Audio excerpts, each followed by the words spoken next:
ఈ నెల 11, 14, 17 తేదీలో 3 విడతల్లో జరగనున్న గ్రామ పంచాయతీ ఎన్నికలకు ఓటర్లు తమ ఓటు హక్కును వినియోగించుకోనున్నారు.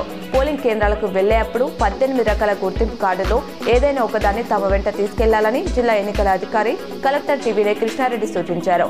ఓటర్ ఆధార్, జాతీయ గ్రామీణ ఉపాధి హామీ, జాబ్ కార్డు ఫోటోతో కూడిన పోస్ట్ ఆఫీస్, బ్యాంకు పాస్బుక్లు తీసుకెళ్లాలన్నారు. గ్రామ పంచాయతీ ఎన్నికల ఏర్పాట్లను పోలీస్ కమిషనర్ సాయి చైతన్య బుధవారం క్షేత్రస్థాయిలో పరిశీలించారు. సాలూరాలో ఏర్పాటు చేసిన వివిధ గ్రామ పంచాయతీలకు సంబంధించిన ఎన్నికల సామగ్రి తరలింపు ప్రక్రియను ఆయన తనిఖీ చేశారు.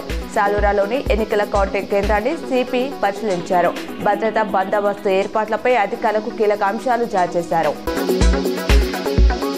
కేంద్ర హోంమంత్రి అమిత్ షాకు రాహుల్ గాంధీ సవాల్ విసిరారు. ఓట్ల చోరీ అంశంపై చర్చకు సిద్ధమా అని లోక్సభలో అమిత్ షాను ప్రశ్నించారు.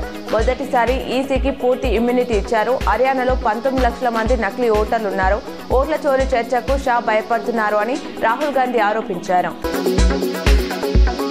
తొలి విడత పంచాయతీ ఎన్నికల పోలింగ్ కు ఏర్పాట్లు చేసినట్లు స్టేట్ ఎలక్షన్ కమిషనర్ రాణి కుముదిని ప్రెస్ మీట్ లో తెలిపారు. తొలి 2 విడతల్లో 890 గ్రామాల్లో ఏకగ్రీవమైనట్లు చెప్పారు. ఇప్పటి వరకు తనిఖీల్లో రూపాయలు 8.2 కోట్లు సీజ్ చేశామన్నారు. అవాంఛనీయ సంఘటనలు జరగకుండా పోలీస్ శాఖ పటిష్ట బందోబస్తు చేపట్టిందని తెలిపారు.